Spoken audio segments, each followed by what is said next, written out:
I've been listening to Savage for 20 years. And on a day like this, big shoes to fill. Brian Sussman here, out on the left coast, filling in for Dr. Savage. He'll be back on Monday. He deserves a day off. By the way, pick up a copy of Trump's War. You can go to michaelsavage.com. In fact, I'm looking at the headlines at michaelsavage.com, and I'll go there in just a moment. So Brian Sussman, I'm on Mike's flagship station, KSFO in San Francisco. Do a morning show, 5 to 9 a.m. on the coast. My cohort's Katie Green. This is a day when I'd be tuning in to hear what Savage has to say. Because there's so much going on, and it's not being covered properly by the news media, the resist Trump news media. They're not doing it properly. There have been things said today internationally. Oh, I would love to hear what Savage has to say. But in the meantime, I'll do my best. I will absolutely do my best. It's an honor to be behind the microphone. Now, you know how it works here on the Savage Nation. You can call in 855-400-SAVAGE, 855-400-7282. Let me just go, first of all, to the Drudge Report. Matt Drudge, super good guy, best headlines on the planet. Friend of course, not only Donald Trump, but Michael Savage. So first headline, Donald Trump says military ready. North Korea warns it could reduce the United States to ashes at any moment. Guam, U.S. territory, has told residents, don't look at the flash or fireball in the event of a bombing. Don't look at the flash or fireball. Japanese troops to begin joint exercise. But perhaps the biggest headline of them all, and it's totally being underplayed by, again, the resist Trump media, and that is China's lecturing America. No. It's more than a lecture. They're threatening America. Don't go first. Don't go first. This is the huge story. So you'll remember yesterday, the talk. Yesterday, day before, it was all fire and fury, fire and fury. Oh, my God, I can't believe Trump, fire and fury. Listen to this imbecile, threatening. We have, as Savage described him yesterday, we have an alpha male in the White House, okay? We've got a real man in the White House who takes no bleep from anybody, if you know what I mean. And this is what we're getting. For such a time as this, perhaps, maybe this is the reason why Donald Trump is president. It's far greater than the wall. It's far greater than lowering taxes. It's far greater than Obamacare.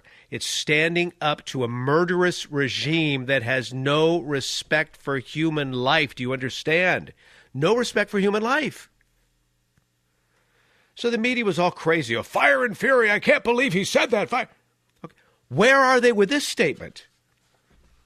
So, well, here's the other statement they're crazy about today. Locked and loaded. Oh, my God, Trump said locked and loaded. They had to look it up first, I'm sure.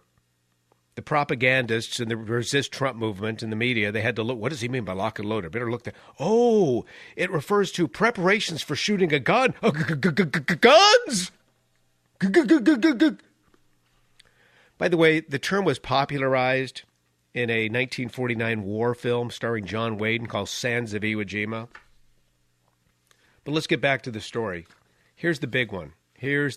Why did Trump say we're locked and loaded? If North Korea launches an attack that threatens the United States, for example, North Korea sends a bomb into Guam, nuclear warhead into Guam. North Korea sends a nuclear warhead over to Hawaii or California. China said they're going to stay neutral. So if they start mass killings of Americans, people in Guam, American territory, China's going to stay neutral. But if the United States attacks first and tries to throw Kim Jong-un, China's moving in. Not to help the United States, to stop the United States. Do you understand? To me, that's the biggest story of them all. Now we really know who our friends are. We've been told all these years, and I've never bought it. Most of you haven't as well. Yeah, I work out here in the San Francisco Bay Area, the Silicon Valley. All of these companies are doing business in China. I have friends constantly doing business in China. And I will oftentimes say, so what's it like doing business with the Chi-Coms? Oh, you shouldn't be saying that. It's 2017. Come on, it's a brand new day and age. No. The Chinese are communists with a happy face. The happy face is capitalism and lots of money because of this partnership we've established with them on so many different monetary fronts, economic fronts. But they are a communist regime, and they would love to eat our lunch if they had the opportunity. So now we know. I mean, the line has been drawn in the sand. You attack North Korea, and we're moving in to stop you. There will be repercussions. That's the huge story. Oh, my God, he said locked and loaded. Oh, fire and fury. You can turn on CNN at just about any moment, and you'll see the phrase at the bottom of the screen, either fire and fury or locked and loaded. None of this about how serious this is from, our partner, the Chinese. This is wild. Something I was just what Savage was doing this yesterday, just talking about the history of Kim Jong-un's family. That was a jaw-dropper to the point where I had to do a little more research on my own because these people are crazy. The likes of which, the pages of history are filled with characters like this. They have no regard for human life whatsoever. Okay, so continue with some of the headlines at Drudge, and then I'm going to go over to michaelsavage.com for you. So China lectures America, don't go first. Russia's saying the risk of war is very high. Chicago has instructions for if you're outside when the nuclear blast occurs. Radiation antidotes are flying off the shelves at supply stores. I guess that's probably like potassium iodine, because if I remember, potassium iodine works with the thyroid to help the thyroid not absorb radiation. Folks, this is the Cold War on steroids for some of you old enough to remember what that was like. But now let's go over to michaelsavage.com. Look at some of these other headlines. Pacific Command tweets, Guam bombers are ready as North Korea's tensions rise. Inside the bizarre, murderous reign of man-child Kim Jong-un. That's a great story, New York Post. We'll get into that coming up. This guy he is dangerous. Dangerous. And like so many of these murderous, heinous individuals over the years, this guy's a pervert as well. We'll talk about that coming up. Continuing here. Oh, Florida Congresswoman. Is this Corrine Brown? Yeah, the Florida Congresswoman, I think Jacksonville, Florida, faces 7 years in prison for financial crimes. It's just amazing how many Democrats get caught with this kind of stuff. Should it surprise any of us? You look at so many of these people in Washington, D.C., but it seems to be a lot on the Democrat side of the aisle. These people are career politicians. They don't have two nickels to rub together when they first get into office, and suddenly, years later, if they've been reelected, they're wealthy as can be. I mean, Maxine Waters, I think Savage was talking about her yesterday. Here's a woman down in Southern California. She represents the hood in Southern California. This is a woman who, again, her constituents are so poor. They're all, many of them on welfare, so poor. And here she is living in the multi-million-dollar mansion outside of her district. So Florida Congresswoman faces 7 years in prison. My goodness. Let's see, what else? Oh, male prostitute, 26, dies of a meth overdose at the Hollywood home of a high-profile California Democrat donor. I'll repeat that.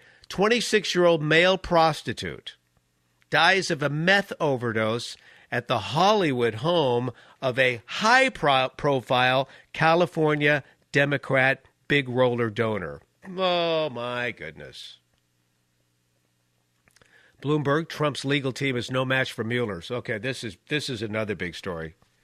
Savage made the news on this one today.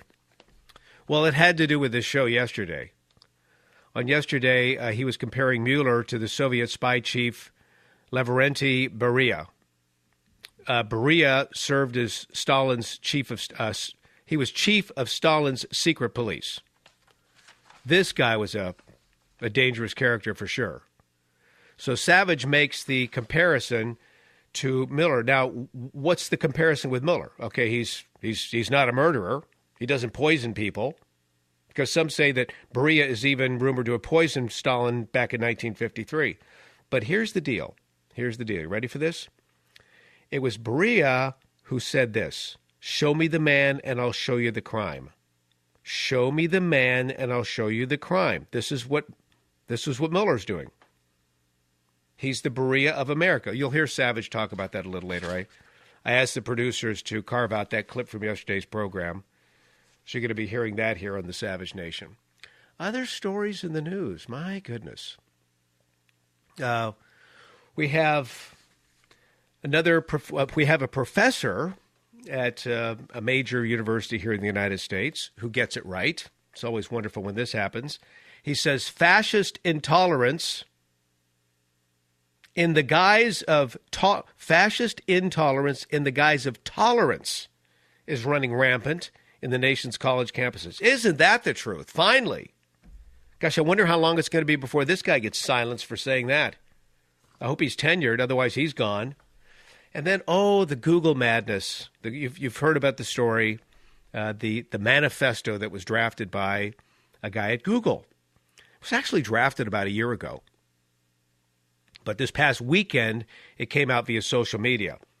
The Mercury News, I believe the way they characterized this memo, 3,300-page memo, they characterized it as intolerably sexist. Inflammatory and sexist. Anyway, inflammatory sexist. To which I'm thinking the guy who wrote this memo should probably sue the Mercury News for slander. It was not inflammatory. It was not sexist. This guy was just basically saying, listen, here's how it is in the Silicon Valley. This is a guy who cared about his company, Google, and was just trying to make it better by putting forth this very articulate, very well-written, showing both sides of the spectrum, 3,300-page manifesto to his fellow employees. It gets leaked, goes viral. All of a sudden, he's a bad guy. He's fired on Monday. Google, okay, we need to show everybody that we're tolerant and we appreciate different lines of thought and thinking and speech. We're going to have a town hall Thursday in the Google headquarters to address this. They canceled the town hall, proving once again that in the Silicon Valley, it is one of the least tolerant places on the planet. It's their way or the highway. You have a different point of view, shelve it. Keep it under wraps. Don't say that. Don't go there. We had a lot to cover here on the Savage Nation, and I'm honored to be doing it for Dr. Michael Savage. Brian Sussman filling in on the Savage Nation. Join the Savage Nation. Call now, 855-400-SAVAGE, 855-400-7282. Savage. The Savage Nation is sponsored by Swiss America, the only company I trust with my financial future. Call 800-289-2646 or SwissAmerica.com.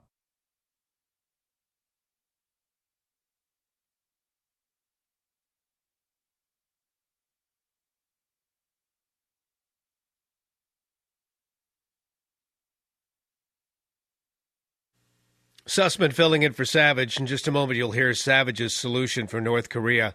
He actually issued it yesterday, and it's worthy of a replay. Talk about the situation at Google, this manifesto that got a guy fired. Here's what he said in the manifesto. You tell me if this is controversial.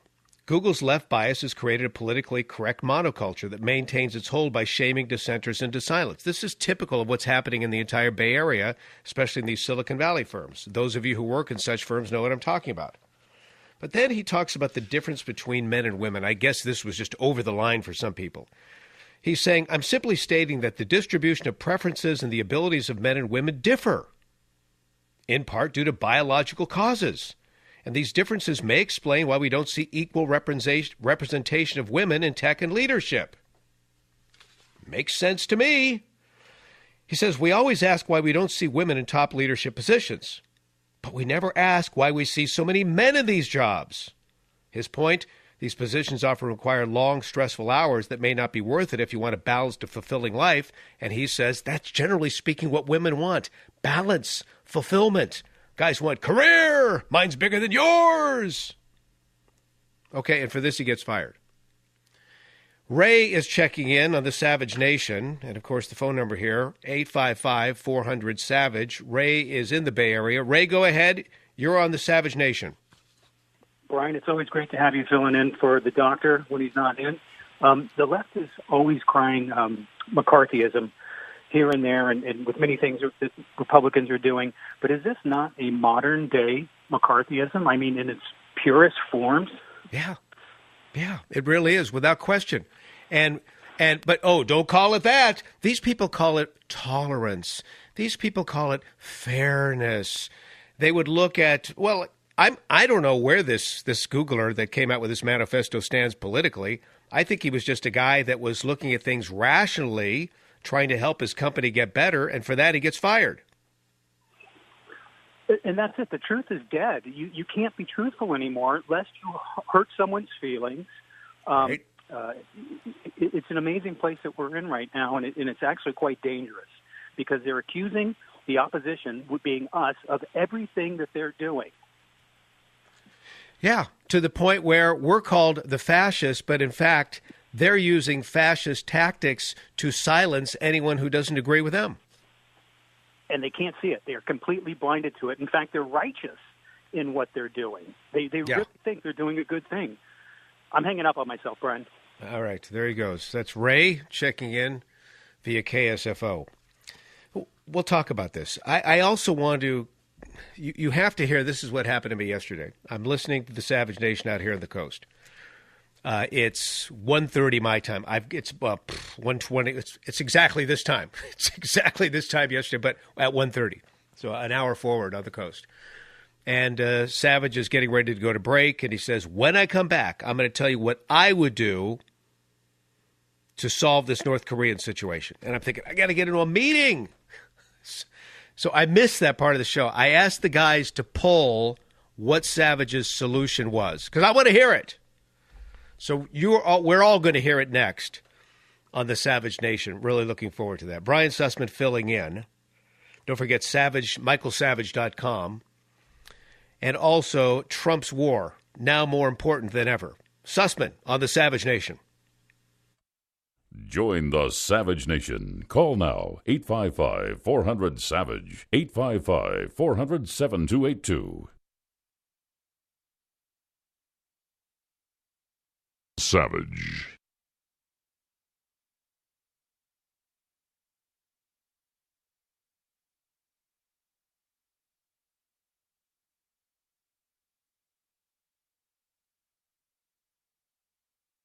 The resist Trump media out of their minds. Some of them are still taking swipes. Oh, he's on a 17 vacation. Donald Trump on vacation. He criticized Obama so much for going on his Folks, nothing against New Jersey. I know some of you live there and you love it, and I'm sure the shore is beautiful. But if I had Donald Trump's money and I was taking vacation, I wouldn't go to New Jersey. Brian Sussman filling in for Dr. Savage. He's back on Monday. But you know what I mean? If you've got that kind of money, you're not going to New Jersey. Nothing against New Jersey. You're not going to New Jersey. He's working. They're doing a renovation at the White House. Guy's tweeting at 3 a.m. every day. Okay, now he's holding a jobs event. So if we could, let's dip in live. I know if Trump's talking about jobs, this is something he knows very, very well. He's hired thousands and thousands of people over the year. Let's just take a listen. Maybe there's something interesting here.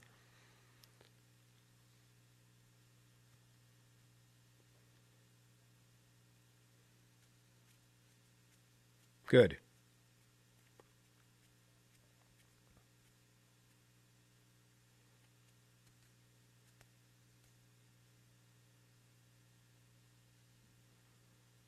Want to make America great again? Yes.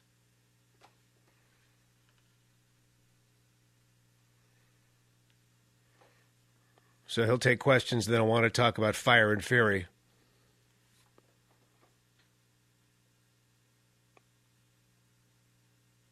See, they don't want to talk about jobs. They want a war.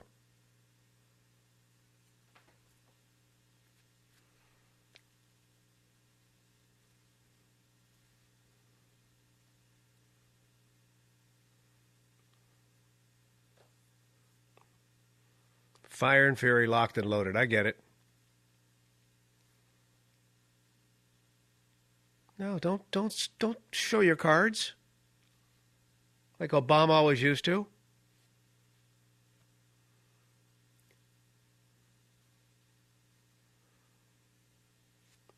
Yeah, We got to clean up the last few presidents' messes. Good.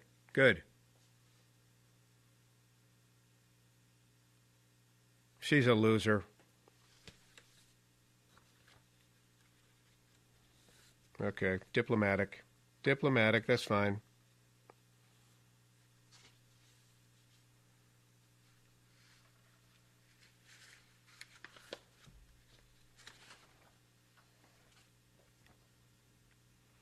That's what Merkel said.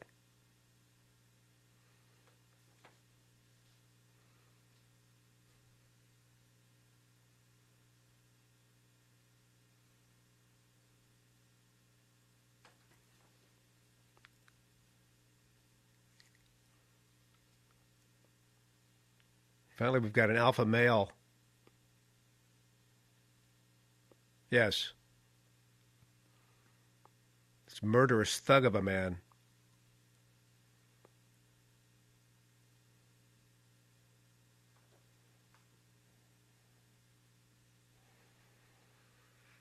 Yep.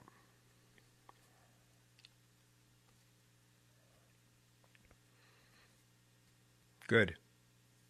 Tell him.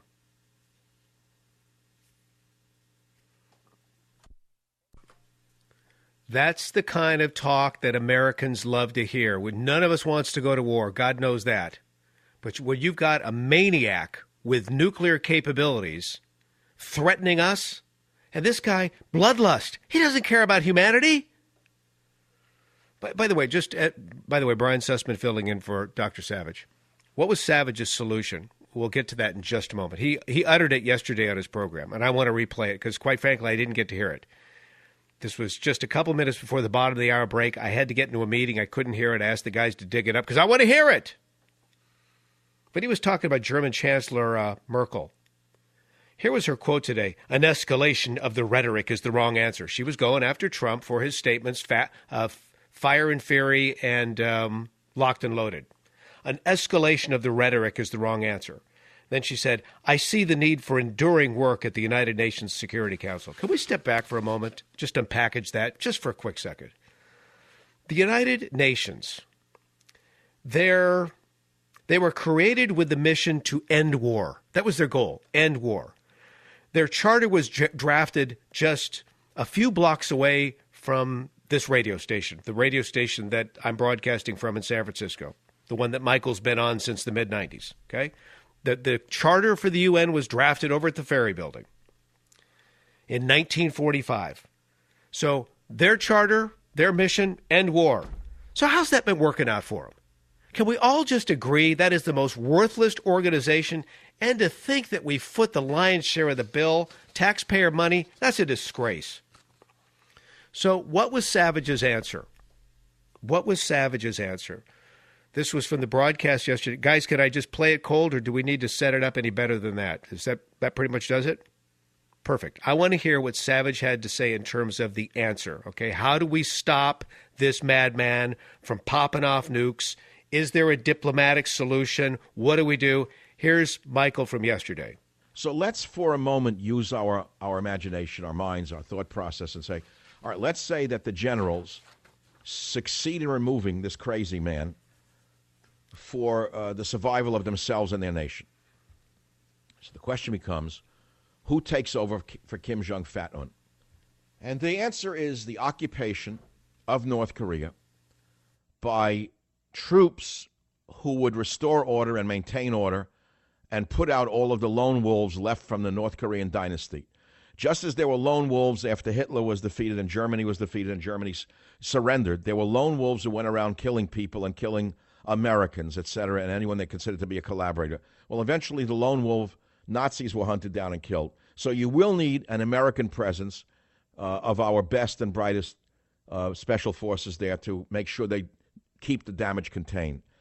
But the question is, who would occupy the nation that would be acceptable to the North Koreans so they can rebuild that nation? Well, the model is there, and that model is Japan.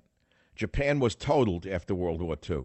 It had been a thriving, booming society and economy before World War II, and as a result of its two great ambitions, it was flattened and reduced to rubble.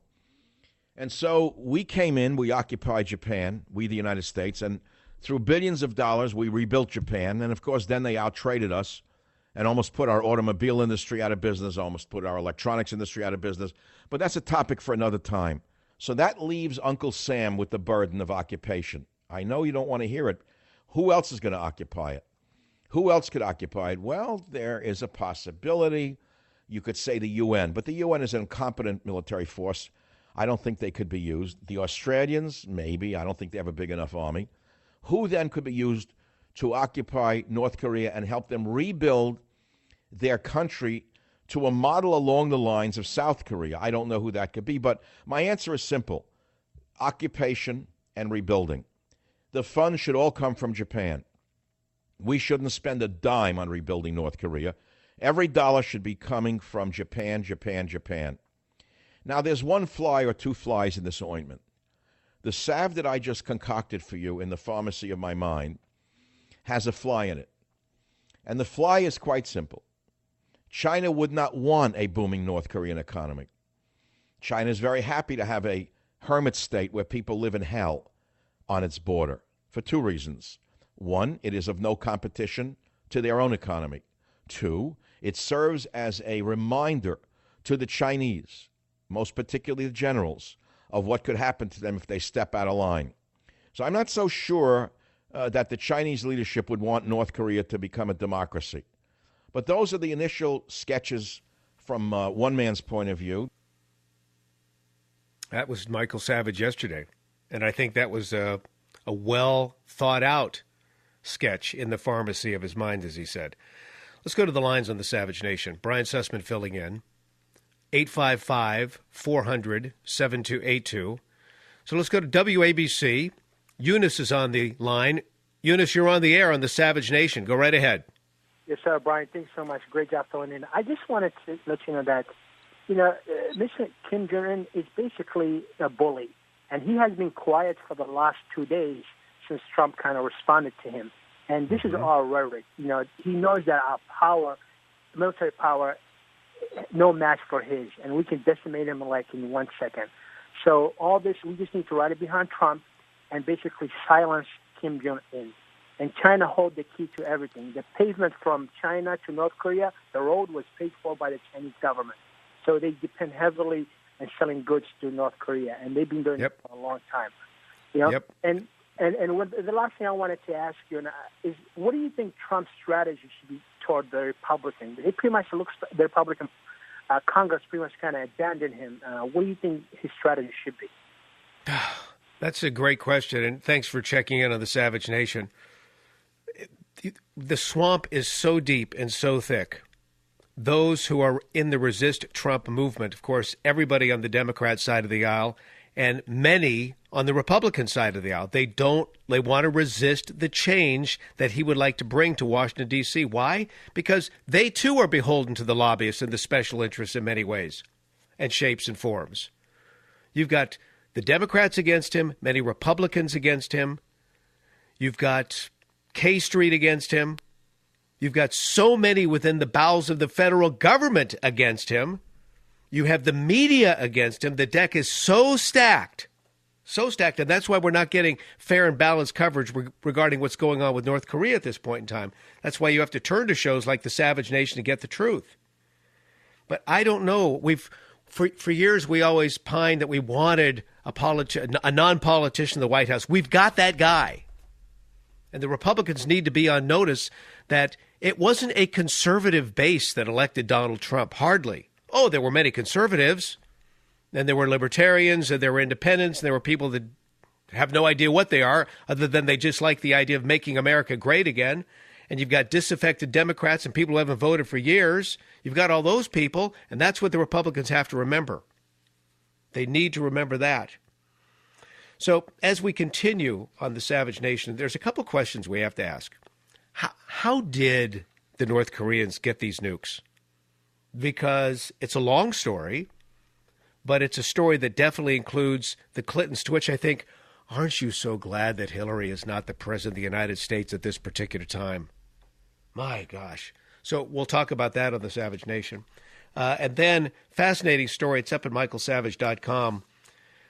inside the bizarre, murderous reign of man-child Kim Jong-un. Mike talked about this yesterday on the broadcast, just getting into the history of this crazy family.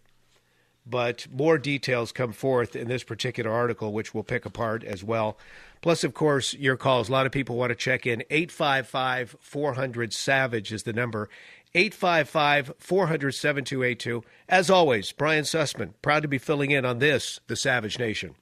Join the Savage Nation. Call now, 855-400-SAVAGE, 855-400-7282. Savage.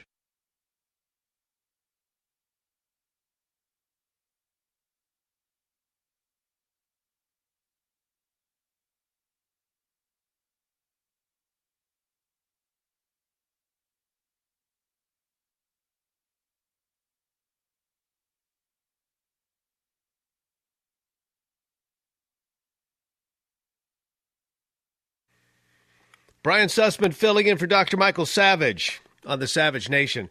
Phone number, of course, is 855-400-SAVAGE. In the last segment, we played a clip from yesterday's Savage Nation. Michael was talking about his solution for what we should do with North Korea. Take the dictator out and then occupy, similar to the way we did with Japan after World War II. And there are people who agree, some who disagree. But let's unpack this. Let's take a little time to dig into this one. Something's got to be done. Fire and fury, locked and loaded. That's what Trump says. We are. There will be fire and fury, and we are locked and loaded. China has drawn a line in the sand saying, listen, if they attack you guys, we're staying neutral. But if you attack them, we're going in. What do you do? Ralph is calling, listening on WFTW in Florida. Ralph, you're on the Savage Nation. Go ahead, please. Yeah, hi, Brian.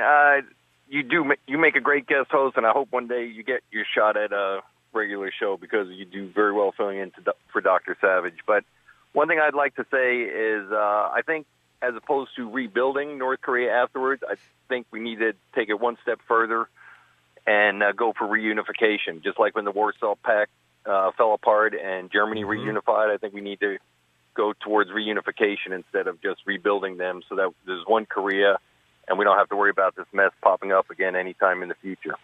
And, you know, Ralph, I think the people of the Korean people would love that. You know, they've been separated from family members now for decades, and I do appreciate your call here on the Savage Nation. But you know who would hate that would be China for all the reasons that Savage mentioned yesterday.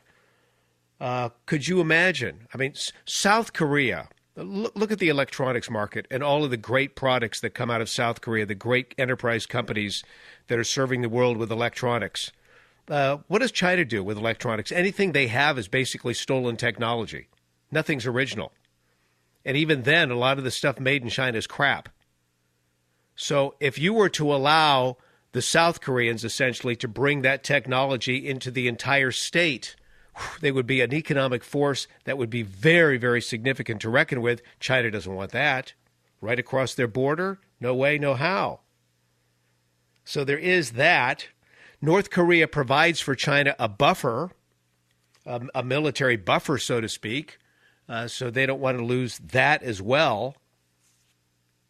This is a very, very complex issue. But again, I'm convinced the fact that we have a president in the White House who's not kowtowing and allowing the United Nations to figure it out. Again, what has the United Nations ever figured out well? Seriously, what have they done well? Name one thing for me. I can't. Name one thing for me. It's impossible. We'll talk about that coming up. Okay, so a couple things we need to get to. First of all, I can't believe this story I'm reading. We have a representative down in Southern California, Democrat Rep. Luis Correa. In his Santa Ana, California office, he's got the Statue of Liberty wearing a hijab, an Islamic hijab. Isn't that separation of church and state? What the heck? We'll talk about that as well. You've come to the right place, of course. Brian Sussman filling in right here on this, The Savage Nation. Join the Savage Nation. Call now, 855-400-SAVAGE, 855-400-7282. Savage.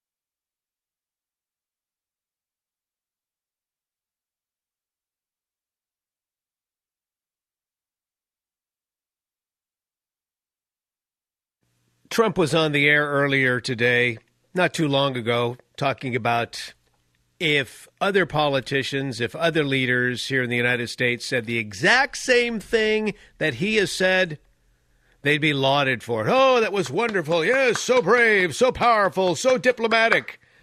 But instead, he says it, and the resist Trump media loses their mind. Fire and fury, locked and loaded. Brian Sussman in for Dr. Savage. He's back on Monday. 855-400-7282. We'll take some calls in just a moment. Trump's war. Trump's war. Now more important than ever. MichaelSavage.com. Sign up for the newsletter. So let's talk about this. If he, Kim Jong-un, does something in Guam, it's going to be an event like the likes of which nobody's seen before. That's Donald Trump. We're preparing for many different alternatives. It's a very complex thing. You heard what Savage said yesterday on the program. His solution, go in, take out the dictator, occupy, just like we did with Japan. This is not clear-cut. It's not easy. What do you do if Kim Jong-un attacks us? That would be Guam, Hawaii, California. Maybe launch an ICBM even further into the heart of this nation. What do you do then? Well, China's made it clear today, we'll stay neutral. He attacks you, kills thousands, hundreds of thousands, millions, we'll stay neutral. But if you go after him, that's when it's a different story. So what do we do? Here is President Trump. Let's listen to clip 2, please, guys. Clip 2 on the Savage Nation. We are preparing for many different alternative events at North Korea. He has disrespected our country greatly. He has said things that are horrific. And with me, he's not getting away with it. He got away with it for a long time between him and his family. He's not getting away with it. It's a whole new ballgame. And he's not going to be saying those things, and he's certainly not going to be doing those things. I read about we're in Guam by August 15th. Let's see what he does with Guam. He does something in Guam, it will be an event the likes of which nobody's seen before, what will happen in North Korea. Okay, that's Donald Trump. Now, if you're in Guam, wouldn't such talk be comforting to you? By the way, he alluded to how he's been able to conduct himself with members of his own family. See, this is a guy, he doesn't care about life. He doesn't care about humanity. There's no heart in this man. The heart he has is pure evil. So no one knows how old he is, 33, 34, 35. This is a guy who inherited the country through his family in 2011, and he solidified his power right off the bat. He wanted to let everyone know just how powerful he was and that you needed to march to his drum or else. I mean, the or else included blowing up his uncle with a cannon. And like so many evil dictators throughout the ages, this is also a guy who's a pervert. He guzzles the pricey cognac. He has a harem of his pleasure squad women. That's what they're referred to, the pleasure squad. The pleasure squad. This is a guy who was educated in Switzerland, rules exclusively by fear. But seriously, in 2013, this is what Trump was alluding to just a moment ago. His uncle Jang Song was blown to bits by an anti-aircraft cannon. This is after Kim Jong-un accused him of sedition. And he did it this way. He took Zhang's 2 right-hand men and said, okay, Zhang, watch this. And he blew those guys up with anti-aircraft cannons. Zhang was horrified. Then he said, now it's your turn. He's also publicly executed at least 140 of his own military leaders. Some of those military leaders were executed because Kim Jong-un determined that they didn't mourn his father's death properly. That's why whenever you see photographs of people clapping or even mourning in the state of North Korea, they're doing it so vigorously, so over the top, because they know if I don't do this enough, if I don't show enough expression, enough vigor, I'm dead. So the killings have at least 340 people have also been publicly executed. The killings include officials who Kim summarily executed, like I say, after claiming they didn't mourn his own father's death. This guy will kill anybody for anything. And yet, think about this. You've seen the pictures of this guy. He hasn't killed his own barber. Have you seen the haircut? By the way, in North Korea, there are 14 approved haircuts for men. You get your pick. Hey, a lot of choice, 14. 14. This is a guy who lives like a king, all the luxuries of life. 40% of his citizens are starving. 70% of his citizens live on 10 ounces of food a day. That's it. That's it. He recently built a ski resort for $35 million with slave labor. He was hoping it would become an international tourist attraction. Again, slave labor. It's staffed with slave labor. He also forced Koreans near the ski resort to etch into stone on this mountain a 500-yard propaganda message that says, "Long live General Kim Jong-un, the shining sun." You can see this from outer space. So what does this guy have to lose? If he went out in a blaze of glory? He's a crazy, bloodthirsty narcissist. I'm convinced. Narcissists love it on both sides. They love it when people hate them. They love it when people love them. They get the same stimulated reaction in their brain from both. This is the most dangerous of characters. So now we have a president of the United States talking tough, sending a message, and yet you get the Angela Merkels of the world saying, oh, there's no need for such rhetoric. We need the United Nations to do its thing. The United Nations is powerless in this situation, as if the United Nations had power to begin with. Okay, so we go from that to this. Here's General Mattis. Now, you need to hear this clip as well. General Mattis says, okay, diplomacy is moving forward. I've been in war. We don't want to go to war. It's always the last result. Here's Mattis, clip 5. The American effort is diplomatically led. It has diplomatic traction. It is gaining diplomatic results. And I want to stay right there, right now. The tragedy of war is well enough known. It doesn't need another characterization beyond the fact that it would be catastrophic. Okay. So you listen to what Trump says. Listen to what Mattis says.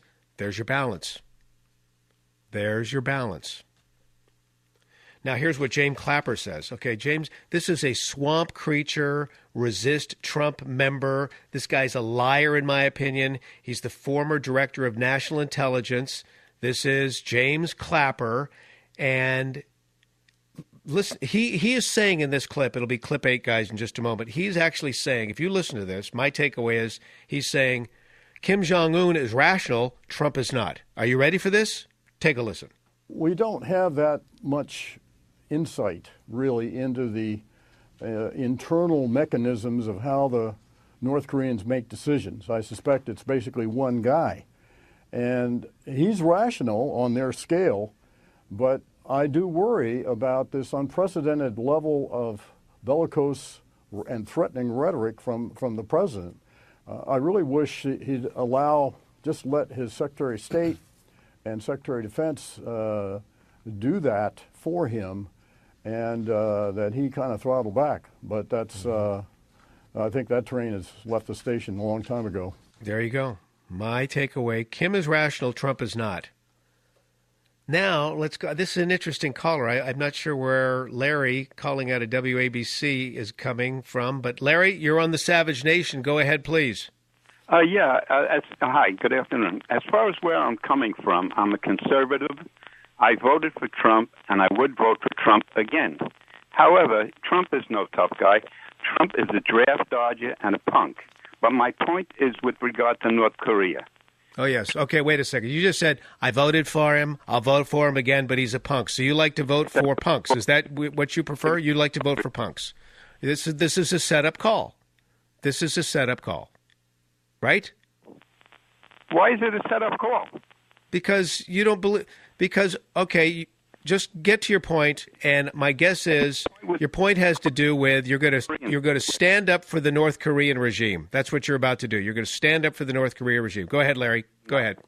Let me just say, the leader of a country is able to defend his country any way he wants. Okay, so are you saying the North Koreans have a right to defend themselves? I believe that any sovereign country has a right to develop whatever weapons it chooses to. And do you think Kim Jong-un stands for the people of North Korea? Those people are enslaved. That's a slave state. It's a prison state. Worried about North Korea or South Korea? Is it or is it not a slave? Those people are enslaved. Even the people very close to him. There may be some lone wolves around him who really believe and are down for the cause, but the vast majority of people in that country are enslaved. All right, Larry, get out of here. Thanks for calling. Just showing us another point of view. Yes, I'm for Trump. I voted for Trump. I'll vote for him again, but he's a punk. Listen, by the way, it's possible to not like Trump but like his policies. I get that. I totally get that. But at the same time, there's no way you could like a guy like Kim Jong-un. None of us are for war. None of us want to go to war. But here you go. What is the role of government? The number one role of government, protect the people. That's it. It's not Meals on Wheels. It's not welfare programs. It's not Section 8 housing. It's not Obama phones. It's not health care. Number one, protect us. Protect us. Guam is a U.S. territory. Part of the deal there is, hey, we'll protect you. We got a military base there. It's a great asset. If it's attacked, what are we supposed to do? Oh, let's call in the UN. We'll talk it out. We can get this done. No, we're doing diplomacy big time right now. Trump was talking about this in 1999. He was on Meet the Press in 1999. And sit down with Tim Russert. And he's talking about the need for diplomacy. He said if North Korea's crazy. They have nuclear capability, thanks in large part to the Democrats. We need diplomacy. I'm all for diplomacy. But if they cross a line, you have to act and respond in kind. And then some. That's what he said in 1999. We'll talk more about this in the Savage Nation. I also have to talk about the situation on our campuses. We finally found one professor who gets it, okay? You know, you got this Antifa movement here in the United States. These are all the leftists calling those who are Trump supporters fascists. They've totally turned the word fascist on its head. So we'll address this via this college professor in Oklahoma coming up with the broadcast. Plus your calls, of course, on this, The Savage Nation. Join the Savage Nation. Call now, 855-400-SAVAGE, 855-400-7282. Savage.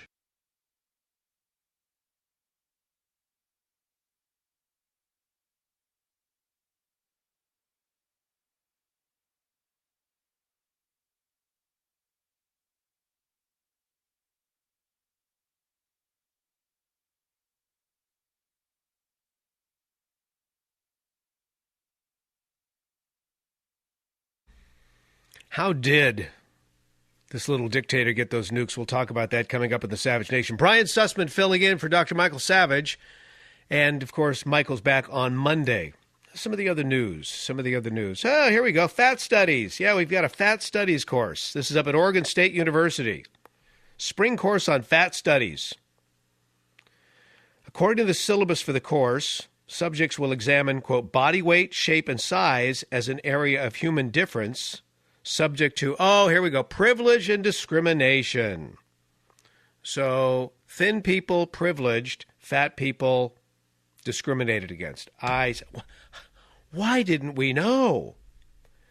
You know, these electives at these schools nowadays, back when I was going to college, undergrad, University of Missouri, it was like, okay, where can I get the easiest A? Art appreciation, psychology and music, swimming, racquetball, weightlifting. Here we go. I'm going to take the fat shaming course. Well, this didn't take long, did it? Transgender military personnel are suing Trump over their service ban. 5 transgender members of the U.S. military, including Iraq and Afghanistan war veterans, sued Donald Trump, challenging his ban on transgender people from serving the armed forces. Here's the deal. You want to go trans, do it on your own time. No problem. If that's what you want to do, okay, do it on your own time.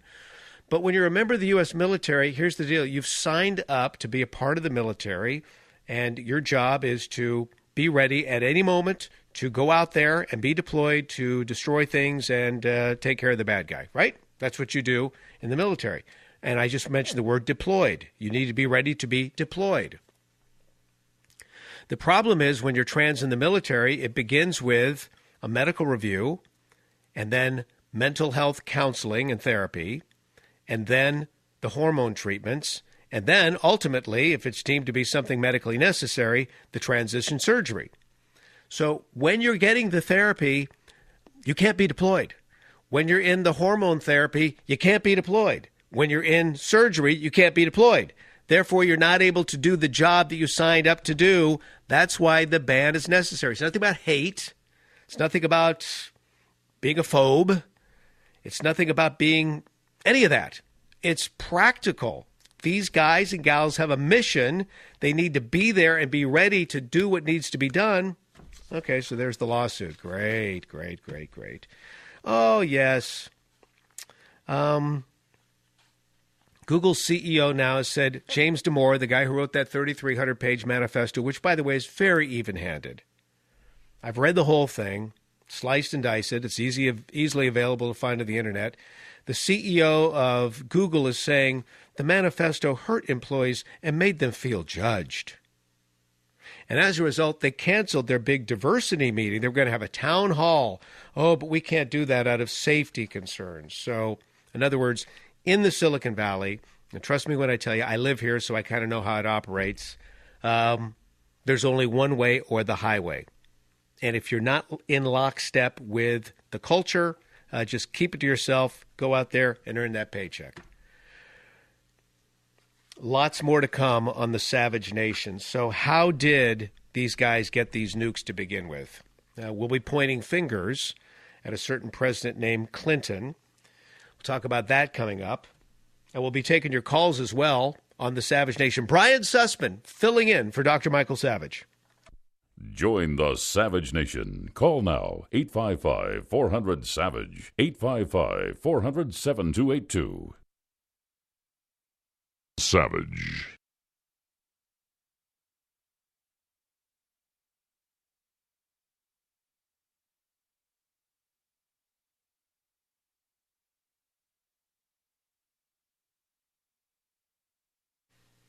But you think about this, who's against Donald Trump?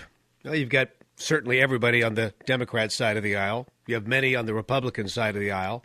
All the lobbyists are against him. I would venture to guess that most working for the federal government are resisting him as well. Then you have every special interest activist in the United States against him. The vast majority of media outlets against him.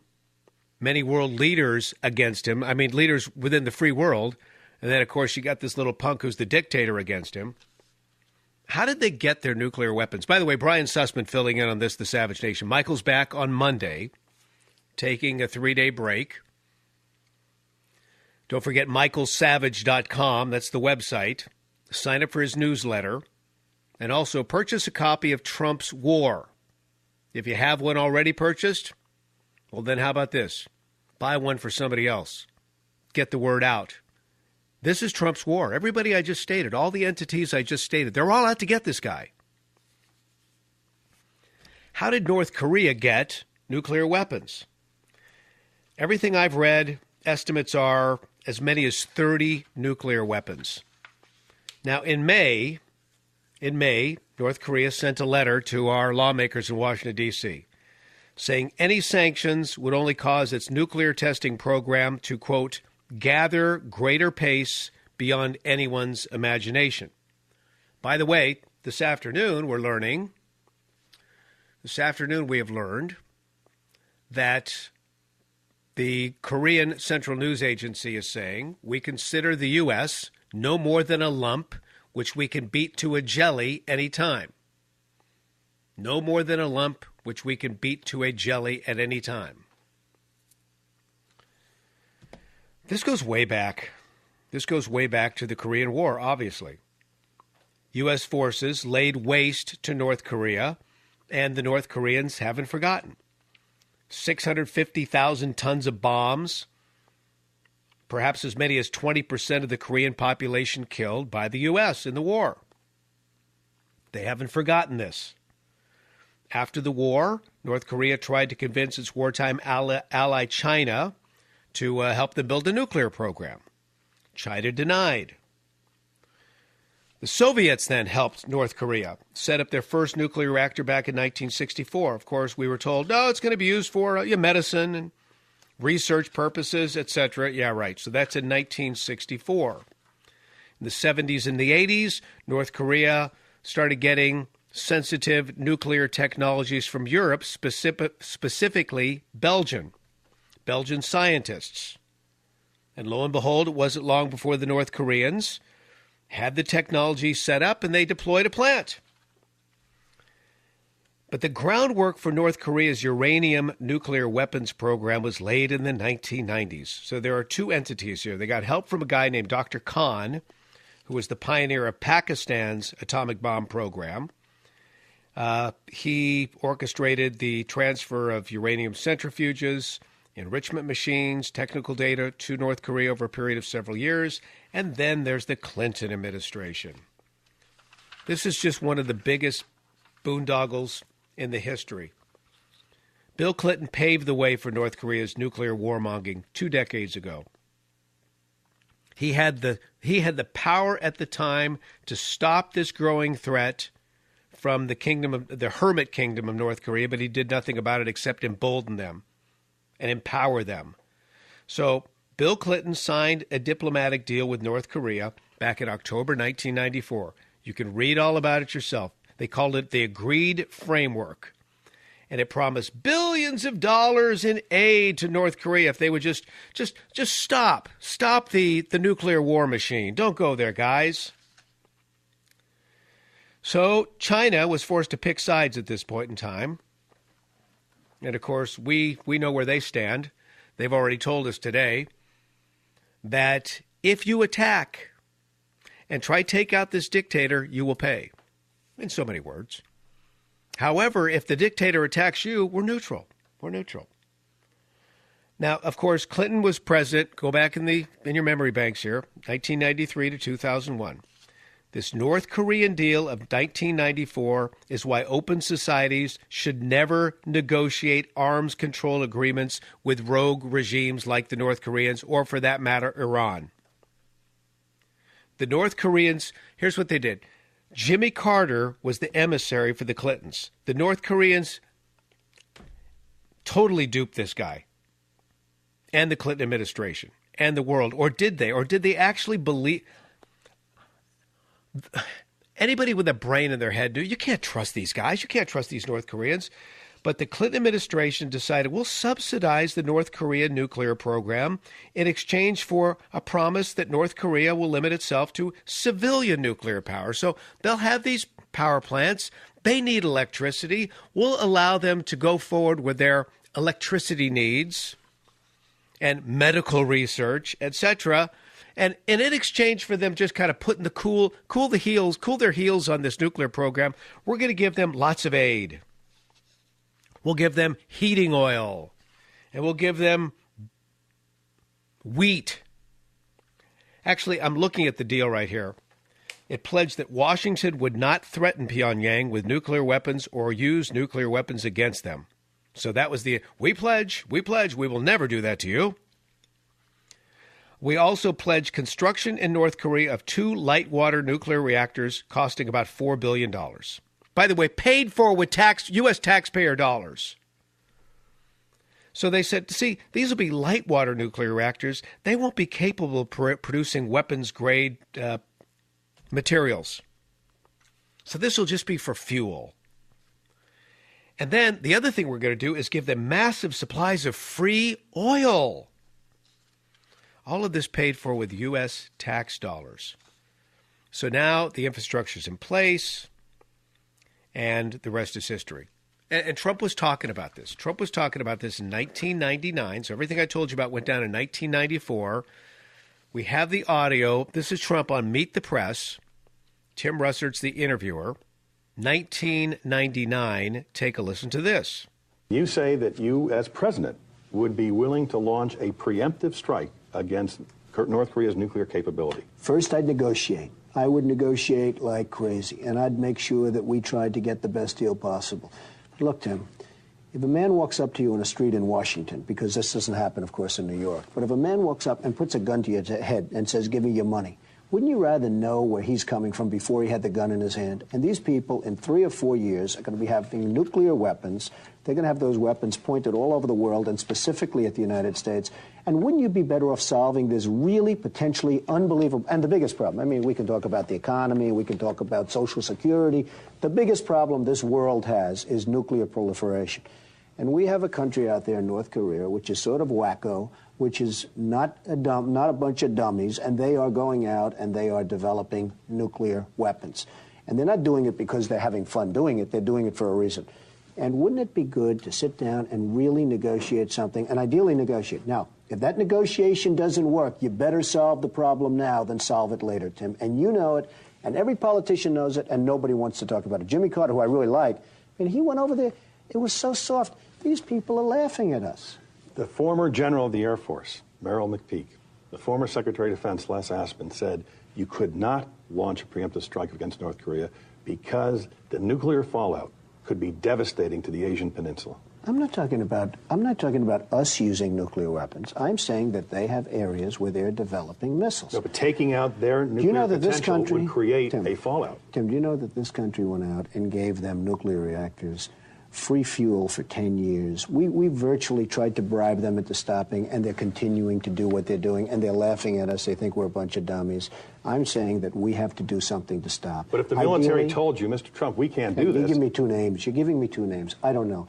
Do you want to do it in 5 years when they have warheads all over the place, every one of them pointing to New York City, to Washington, and every one of our... Is that when you want to do it, or do you want to do something now? That was Donald Trump, 1999. 1999. This was Michael Savage yesterday. Did you hear this? It's become a news story today. So this is where Savage compares Robert Mueller to a Stalinist spy. Okay? It's the Stalinist spy chief who said, "You show me the man, I'll show you the crime." Because there are many of us who feel that's exactly what's going on here. That Manafort deal, that irritated me so much. So here's Paul Manafort, was running Trump's campaign originally, right? He fully cooperates before a congressional panel. Fully cooperates. Hey, guys, I'll tell you everything I know. I'm being completely compliant. I'm not going to be a hostile witness. Nope, I'm here to tell the truth, nothing but the truth, so help me God. And right after his testimony, what happens? In the middle of the night, the FBI swoops into his house with some kind of cheap warrant, breaks in, and start taking all his stuff. You know, he was being cooperative. Anything that needed to be given over to the committee, he would have willingly have done that, or to the FBI. Show me the man, I'll show you the crime. Here's Savage talking about this yesterday. Take a listen. You know, there was a secret police chief in the Soviet Union named Beria, one of the most frightened, fearful people on earth. And he had a statement. It was, "Show me the man and I'll show you the crime." Mueller is now the Beria of America. Show me the man and I'll show you the crime. So he breaks in the doors of Mr. Manafort.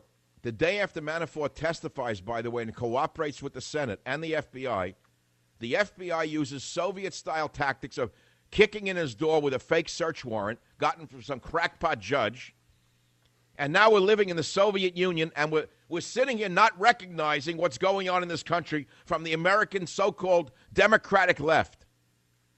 Show me the man and I'll show you the crime. When they came for Manafort, you didn't raise your voice, did you? Savage yesterday.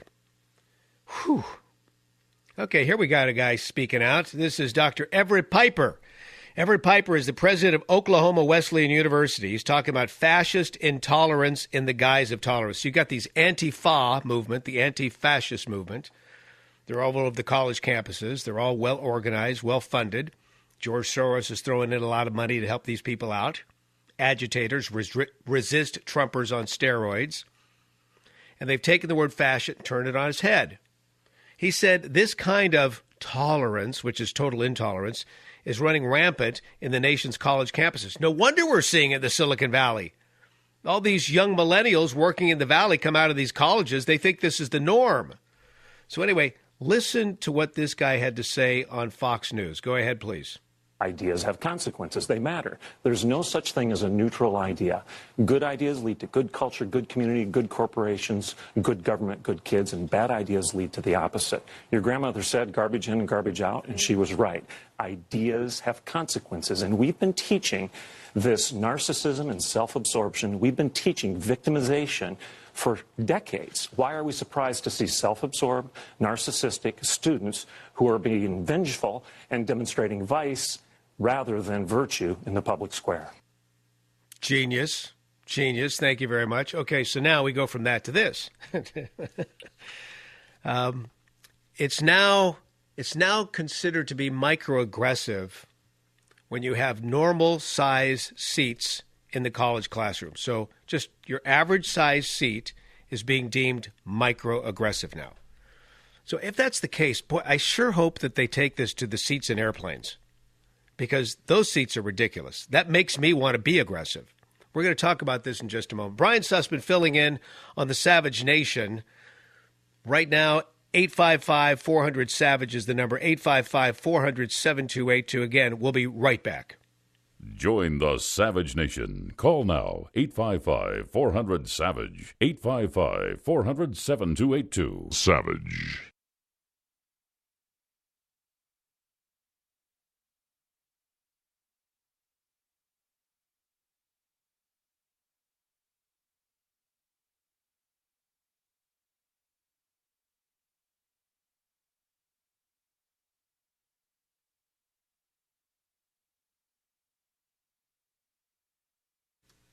Good stuff in the news. Brian Sussman in for Michael Savage on this, The Savage Nation. We'll get back into the latest regarding North Korea. But here we have a university in New York City. It's called The New School. The New School. They've published a guide on avoiding microaggressions. So if you haven't been in college for a while, it's the new term. Obviously, you've heard it, but here's the definition. And it's pretty much the same at all the schools. Brief and commonplace verbal, behavioral, or environmental indignities, whether intentional or not, that communicate a hostile, derogatory, or negative slight or insult towards a targeted group. That's a microaggression. It can mean anything. Also, microaggression is powerful and insidious and can be as damaging as explicit aggression. So now they've got guidelines at this school on classroom seats. Most are too small for many people, they say, resulting in embarrassment. It's a hurtful experience. It's a very hurtful experience. So what they're saying is we need to make sure the seats are larger so that we can accommodate all body types, Other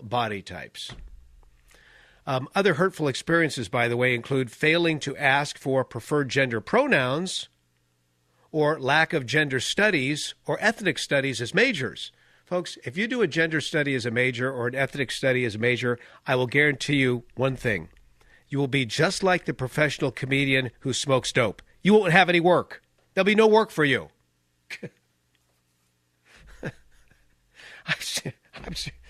Say what you want about all these comedians, even the ones who are really foul. The working comedians that are out there slaying it night after night and make big bucks, they don't smoke dope because it screws up your memory, as Savage is always saying. So here's the deal. You spend your hard-earned money to major in ethnic studies or gender studies, I guarantee you, you'll be a barista at Starbucks, maybe.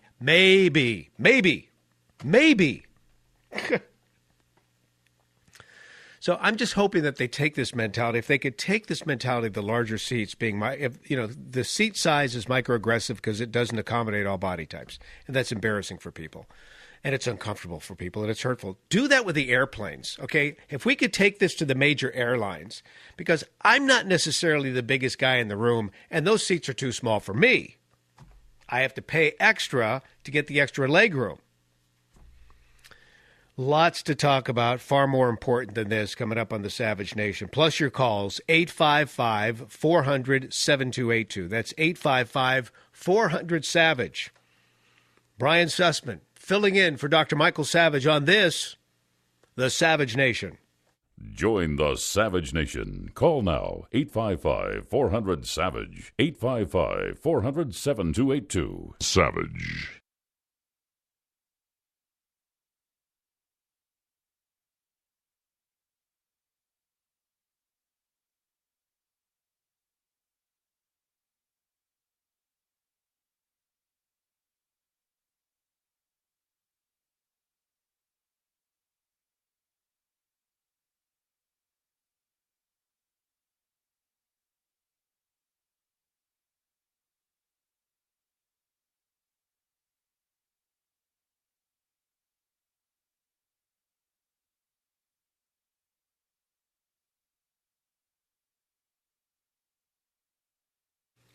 The resist Trump media losing their minds again. First it was fire and fury, then it was locked and loaded. Now it is, he will regret it fast. That's Donald Trump talking about Kim Jong-un. Brian Sussman here, filling in on this, The Savage Nation.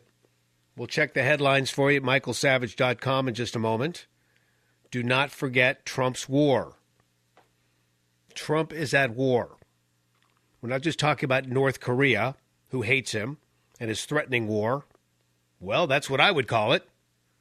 It's not just China who says, listen, Trump, you guys go after that dictator in North Korea, we're moving in. Not to help you, but to help him. Otherwise, we'll just be neutral.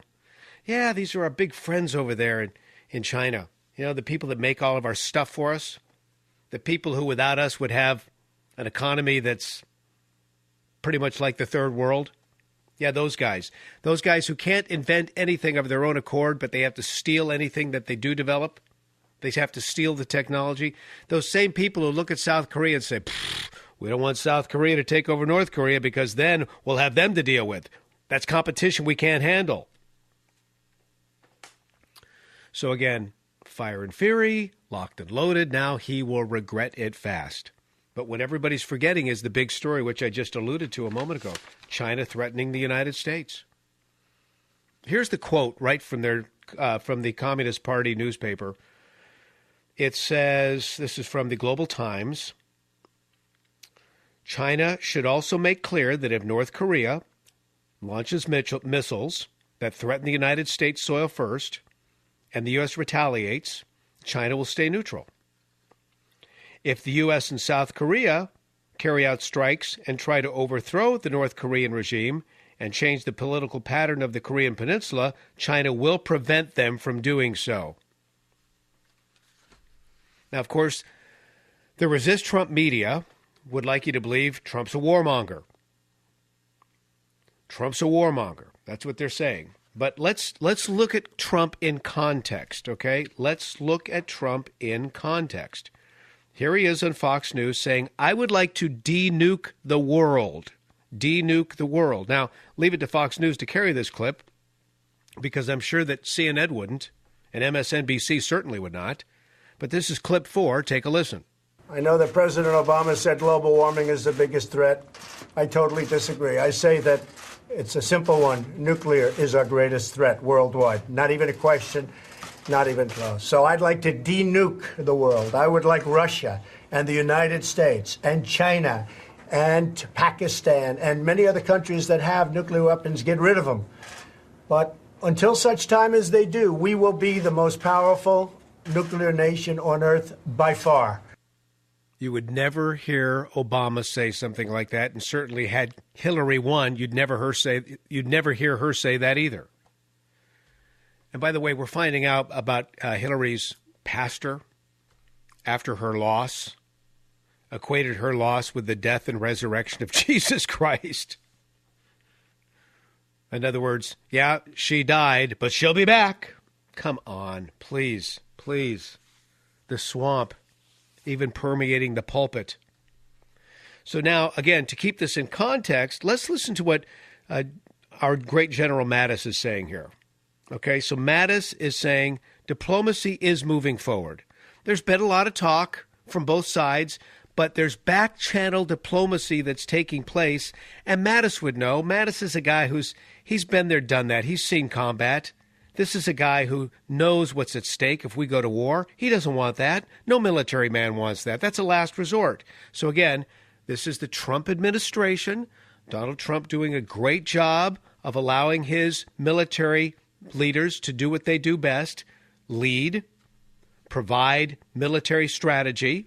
That's not something Donald's good at. Donald's great at being the alpha male. Donald's great at delivering the message. Donald's great at articulating the fact that American exceptionalism is A-OK by most of us. It's those others in this country we're still working on. But here's Mattis, clip 5. The American effort is diplomatically led. It has diplomatic traction. It is gaining diplomatic results. And I want to stay right there, right now. The tragedy of war is well enough known. It doesn't need another characterization beyond the fact that it would be catastrophic. Good. Okay. He just said it like it is. There's your context. You're hearing all sides now instead of the cherry picking like that the resist Trump media likes to do. North Korea warns will reduce the United States to ashes at any moment. We've got the back channel diplomacy. You got people in Chicago and Guam being told if you're outside when the nuke blast occurs, don't look up.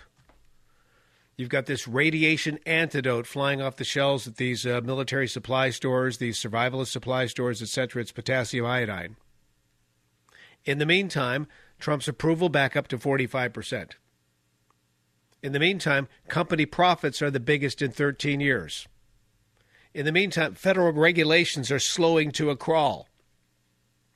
In the meantime, the Democrats are in disarray. Nobody wants to talk about this, but they're in disarray. I'm reading a story here. It's linked up at Drudge. No way in hell they can win with obvious obstacles like Pelosi in their way. Yeah, San Fran Nan. My congresswoman. San Fran Nan. So out of touch with the American people. I love it. Keep going there, Nan. That's it. Just keep doing it. There's no way in hell they can win with Nancy Pelosi. And there's also no way they can win without a message that resonates with the people. They don't have that. So now we go to michaelsavage.com. Let's see what's up with the headlines there. All right. Inside the bizarre murderous reign of man-child Kim Jong-un. This guy is... Just look at all the evil characters throughout history, and there have been some bad ones. He's right up there, right up there. And oftentimes throughout history, you see this.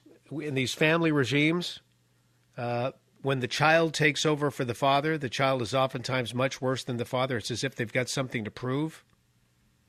By the way, we were talking about this earlier behind the scenes with the Savage crew, and I love these guys. They're fun to work with. But we were talking, because I made a joke earlier, all the people he's murdered, and he murders people.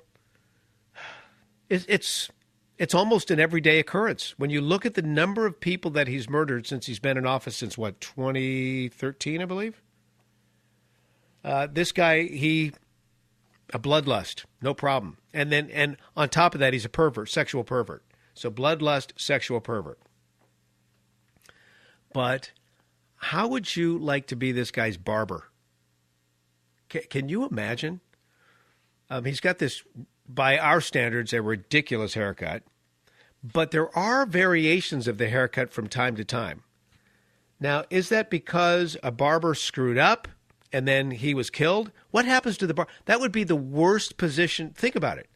The worst job in the world. Okay, you're forced to be this guy's barber. Obviously, he selected you. You have a good reputation.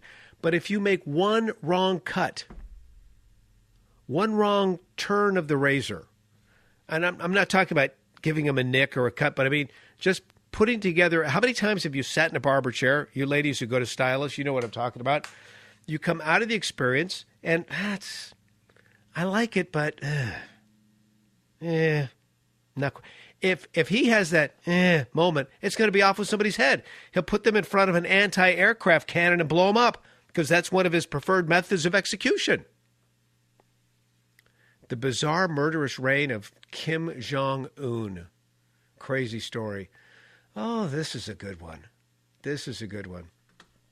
Corrine Brown. Okay, so you people in Jacksonville know who this lady is. 12-term congresswoman. 12-term congresswoman. She was convicted in May of taking money that was raised for this nonprofit company. And she was also caught lying on her taxes. And she was caught lying on congressional financial disclosure forms. Prosecutors convinced a jury that she used this unregistered charity as a personal slush fund. This happens so often on that side of the aisle, it's ridiculous. The other thing that happens on that side of the aisle is these people come into office and they have absolutely no money whatsoever. They get into office and suddenly they're just wealthy beyond means. Something that's got to stop in D.C. And the Democrats are notorious for this, and it's perfectly legal. They bring family members onto their campaign staff. So when they're raising money, this is how they get. Well, I'm sure it happens on the Republican side too. But this is the swamp. This is so wrong, and these people need to pass laws to prevent this. So what happens is, you're running your campaign, and you need all of these positions filled in the campaign. So you start bringing in family members. Oh well, absolutely. You need to be in charge of. You need to be in charge of bottle washing. We go through so many cups of coffee around here, and we need you're going to be cleaning up the kitchen cleaner. That's right, kitchen cleaner. How much do you want for that? $150,000 kitchen cleaner. But seriously, they do this for PR positions. They do this for fundraising positions. They do this for office managers, stenographers, you name it. They start bringing in people from their family who make these outrageous salaries, and that's how everybody gets rich. That's got to stop. But in this particular case, the lying and the cheating that was going on with this woman. And in her particular case, of course, people are standing up for her. They were going to have this big fundraiser on her behalf at a church. The church started getting questioned, okay, why are you having this fundraiser for her defense fund? She's been found guilty. Well, it's going to cost a lot of money for her defense, so we're just helping her raise money. But you're a church. No. This is the church she attends. Her people are just renting it out. It has nothing to do with us. This is what's happening in D.C. It's the swamp, and we're all sick of it. Brian Sussman filling in for Dr. Michael Savage. He's back on Monday. 855-400-SAVAGE is the phone number. 855-400-SAVAGE on the Savage Nation. Join the Savage Nation. Call now, 855-400-SAVAGE, 855-400-7282. Savage.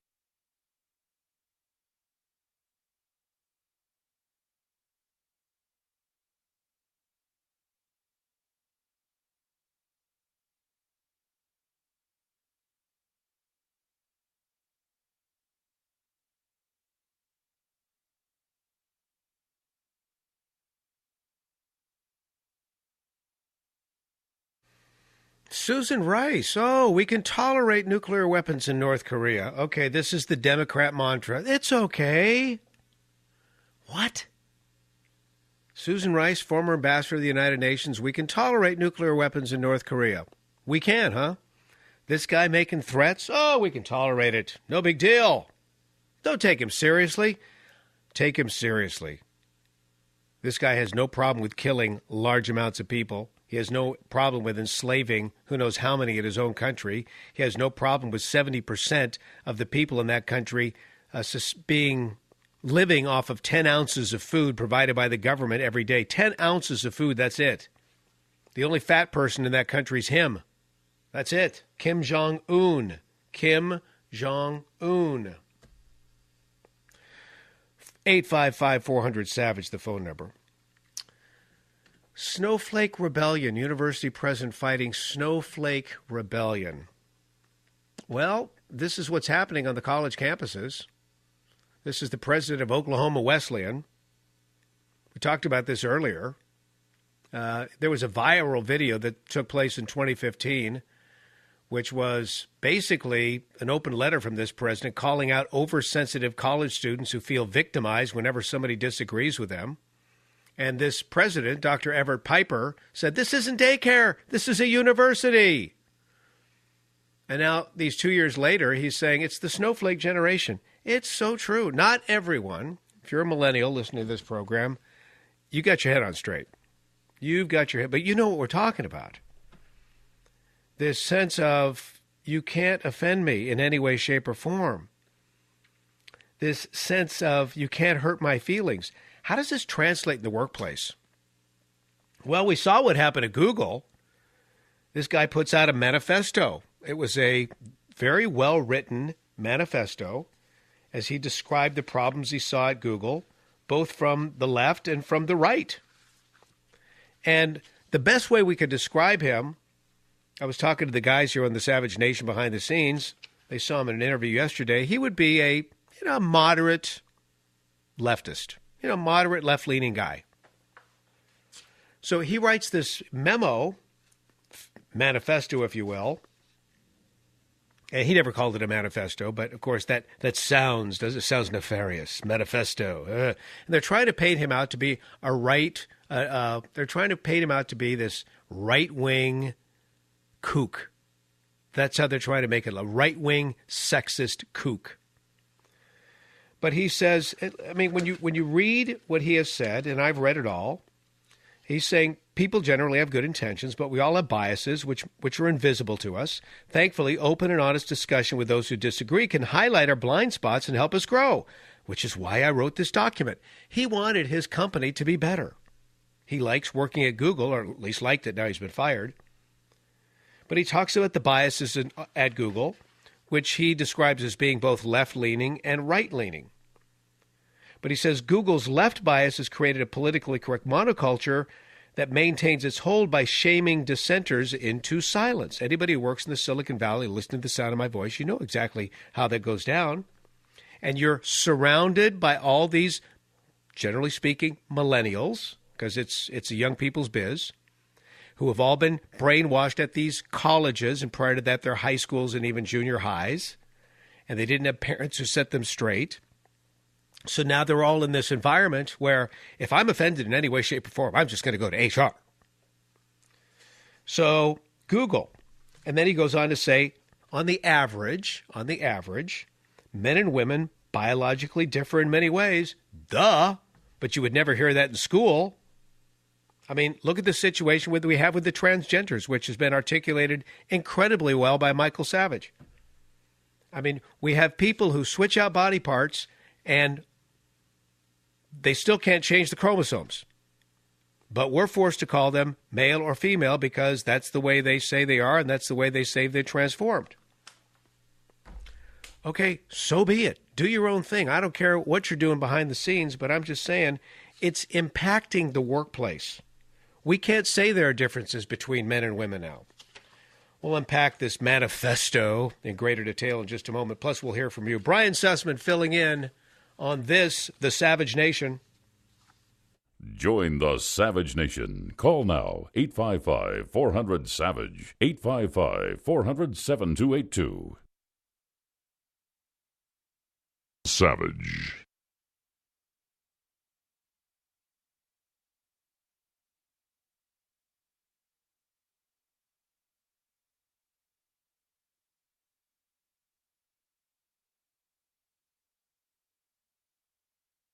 We'll be back into the big news of the day in just a moment. Brian Sussman filling in for Dr. Savage. He's back on Monday. You know what clickbait is? Clickbait is where you're on the internet looking at a news story or whatever, and there's a headline. There's a meme. There's a photograph that I got to click this. I can't take it any longer.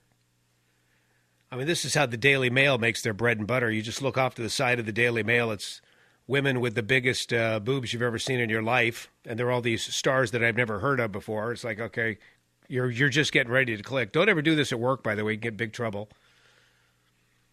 But here's the bottom line. This is clickbait. These are the stories that I find incredibly interesting. Kite fighting craze endangers airplanes.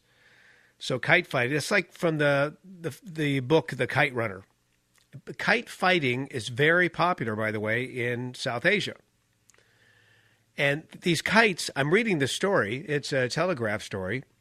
They have, apparently in the UK, they've got a limit for how high you can fly a kite. For them in that country, it's 200 feet. 200 feet, which to me is incredible. That's pretty high. But in this particular case, a helicopter was carrying 4 passengers on a sightseeing flight, noticed the kite, and could have been a catastrophe. This thing was at 1,000 feet. People are flying these kites at 1,000 feet. Now, it's been years since I've flown a kite, but I'm glad to know people are still doing it because it's remarkable. And I'm glad when people do anything that doesn't involve a screen, right?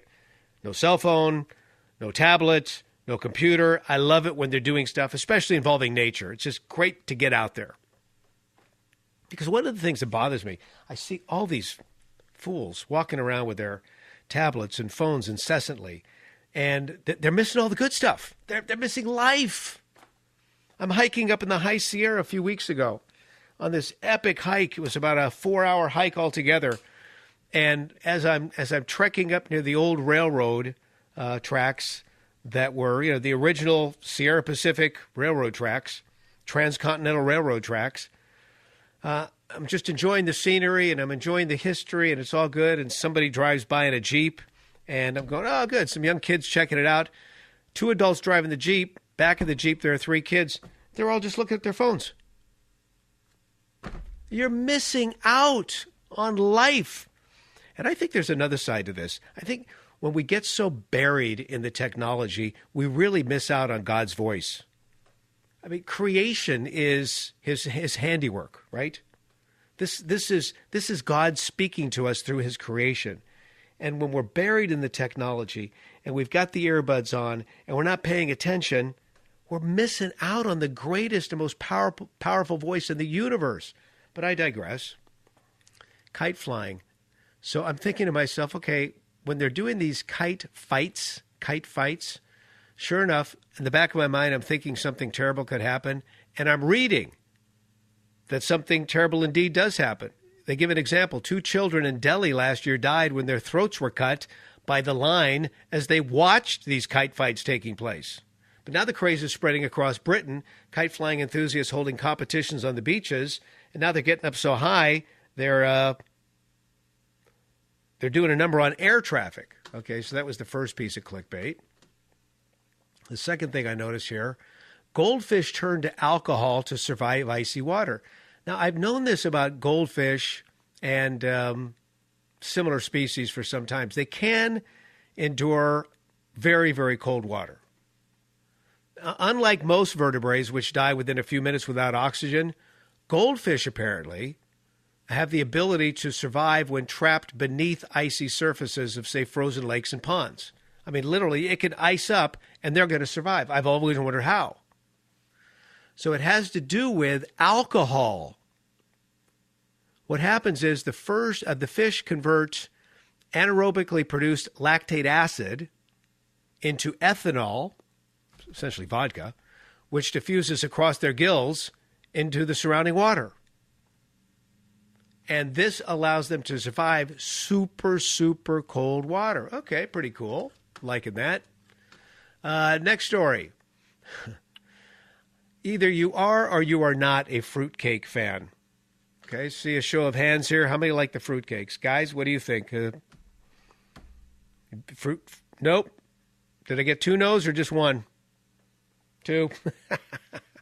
Now, what is it about the fruitcake that people don't like? Is it the consistency, the texture, the weird colors of the fruit? It's like, okay, I've never seen that green on any fruit ever, ever, ever, ever, ever. What is it? What is it we don't like? All the above. All of the above. We've just offended all the fruitcake fans. Oh, forgive us for being so microaggressive. But move over Twinkies. Twinkies, I always thought Twinkie, that was the food that refuses to decompose, right? I mean, that's shelf life, 100 years. This is on Antarctica's oldest building. Antarctica's oldest building, which is over 100 years old. They have discovered a 106-year-old fruitcake. It's a real fruitcake. It was in a tin. It was wrapped in paper. But despite the tin was kind of in bad shape, but despite the bad shape of the container, the cake is said to be in excellent condition. It's dense. It's brick-like. It's spiked with lumps of dried fruit and nuts. just like the kind you get during the Christmas holiday season. They're known for their long shelf life, but they say this sucker's edible. Hunters, I want to see the first person to try it. That's what I want to see. And I only say that because I'm looking at someone who found it, who said, well, there was a very, very light rancid butter smell to it. But other than that, cake looked and smelled edible. Okay, the rancid, anything? No, I'm not going there. Okay, so that's a little more clickbait that I'm looking at here. Okay, something else in the news. We're out here on the left coast. Al Gore has this movie, right? The movie is sucking at the box office. It absolutely sucks. I could have told him this. I wrote 2 books back in the day. One was called Climategate, 2010. 2012 was Eco-Tyranny. Both of them did very, very well. I was all set to write a 3rd book, and I ran it by my publisher. He wasn't interested. Ran it by several publishers. They weren't interested. They all told me the same thing. There's no need for this book. See, a publisher, they're looking to make money. They want to make sure lots and lots of people read the book, because the more who read, the more they make, the more you make. Everybody's happy. But their point to me was, you pretty much won the war. The 2 books you wrote, as well as all the other voices out there, including Dr. Savage's, you've convinced people that there's nothing there. The whole climate scare is a nothing burger. It's a great book, well written, pretty cool proposal, but you know what? It's not going to sell. Nobody's buying it. So we could have told Al Gore this. We could have told Al, your movie. You could have gotten the greatest people to help you out in Hollywood, but it's going to suck at the box office, and it's sucking gas big time. But nonetheless, we keep hearing, oh, this is the 8th warmest year ever on record. Folks, here's how they do it, and this is how they've been doing it for some time. If we were to accurately measure the temperature of the Earth, we could do it with satellite. Our satellite technology allows us to hone in on every square inch of the Earth's surface and look at the temperature. And it's very, very accurate. But instead of using the technology of the satellite to measure the Earth's temperature and thus record it each year, what do? Oh, we want ground-based thermometers. No problem with those. So we've got these ground-based thermometers. Most of them have been put in place since the 1980s. And most of those that have been put in place since the 1980s, of course, are in places where we never monitored the temperature before. And so often these readings are in normally warm locations. And what they've also done in the process is made sure that they took readings, temperature readings, thermometers, so to speak, from very cold regions out of the equation. So they've stacked the deck to make it warm. I mean, literally, we've reduced hundreds, if not thousands, of thermometers from places like, Siberia, Canada, the Andes Mountains, those places that are cold. So we've skewed the temperature record accordingly. And then there's something else they do. When the readings aren't quite right, I think we need to adjust these. So they've got their minister of adjustment who makes the adjustments, and they come up, 8th hottest on record. Oh, my God, global warming. This is what they do. This is what they do. This is what they've been known to do. But then they tell you, well, what about that CO2? That stuff's really bad. Well, I will just tell you this, speaking as an expert on this particular topic. If you account for the individual concentrations and potencies of all the greenhouse gases, CO2, etc., let's go ahead and take out water vapor, because water vapor is the biggest greenhouse gas. So if you don't mind, we could take that out of the equation. That's part of the water cycle. So let's take that out of the equation. So doing that, the contribution of CO2 created by human activity accounts for 2.32% of the Earth's greenhouse effect. Human-generated CO2, that includes stuff coming out of the tailpipe of the car, that includes farming. I guess we could probably even throw your pet dog or cat into the equation. 2.32% of the Earth's greenhouse effect. 2.32. That's it. Now, if you put water vapor into the mix, because now we're talking about all the greenhouse gases, then the carbon footprint of the human being is a mere 0.116 of the greenhouse effect, 0.116. That's it. That's it. The world is being hoodwinked. There's no planetary emergency caused by the abundance of carbon dioxide. And even if, and I say this again as a guy with a degree in meteorology, even if anthropogenic CO2 was a life-threatening issue, even if it was, the Earth has efficient mechanisms in place to accommodate that because CO2 is constantly recycled. There is something called the carbon cycle. And it's there. It works. It's wonderful. It's wonderful. So when Al Gore's out there decrying global warming, I mean, the thing that I love about this administration is they're actually behind the scenes telling federal workers, quit using the word climate change. Just stop using it.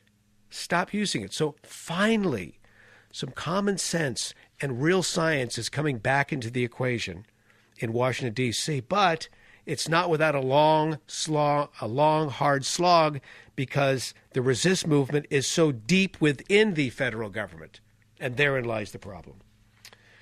All right, it's the Savage Nation. 855-400-SAVAGE is the number. Michael Savage will be back on Monday, enjoying a much-needed 3-day rest. Brian Sussman filling in on the Savage Nation.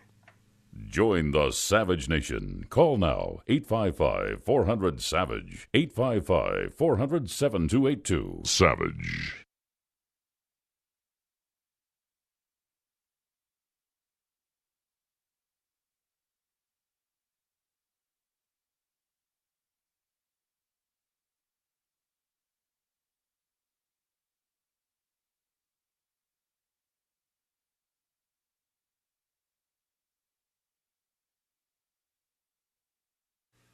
Appreciate all those who've been reaching out to me via Twitter. Brian_Sussman. It's been great. Always a pleasure to be here on the Savage Nation.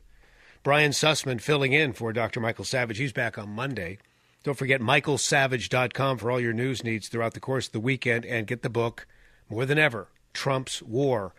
So everyone's saying we need to be diplomatic, and indeed, Team Trump is going through back-channel diplomatic discussions with North Korea, and we're all hopeful that that's going to be a good thing. I mean, you've got the master deal maker as commander-in-chief.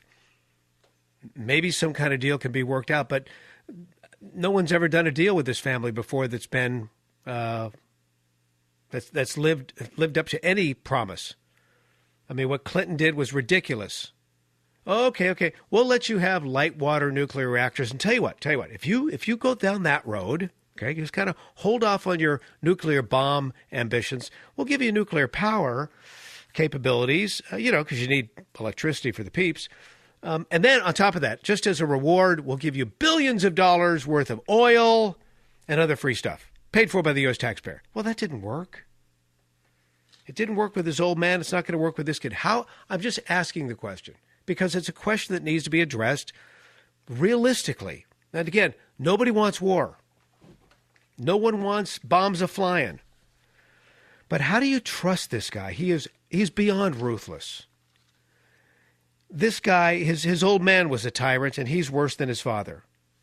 He rules exclusively by fear. He had an uncle who he accused of sedition. Here's how he killed the uncle. He said, okay, uncle, your two right-hand men, you guys over there. Okay, uncle, watch this. He takes out anti-aircraft cannons and blows these guys up. And now the uncle's there horrified, thinking, okay, that was awful. And now little Kim Jong-un says, okay, uncle, you over there, same thing to you. Boom. This is a guy who's executed at least 140 of his own military leaders since 2014, publicly. Some of these he executed because he claimed, when my father died, you did not mourn enough. This is a guy who has ordered the public killings of at least 340 different people that we know of. This is a guy who has people suffering in gulags that are just, if you've ever seen some of these videos, oh my gosh, the way they torture these people. So this is, and on top of that, he has this penchant for just rampant sex with 13-year-olds that he handpicks from the schools. He's a murdering pervert. He runs a slave state, a prison state. How do you trust a guy like this? How can you possibly negotiate with somebody who's not even a human being as we know human beings? He's nothing like you've ever met before in your life. You may have met some bad guys. You've never met a bad guy like this. How honestly do you negotiate with somebody like that? It's a very real question. Now, we have the ultimate deal maker. Maybe some kind of deal that's beneficial to all sides can be made. I don't know how you do it. And I pray to God that this guy doesn't decide to get crazy and fly something into Guam or Hawaii or California or anywhere. There will be a price to pay. There will be a price to pay. It's been a pleasure, as always, filling in on this, the Savage Nation, for my buddy Mike Savage. Brian Sussman here. Have a great weekend. Out.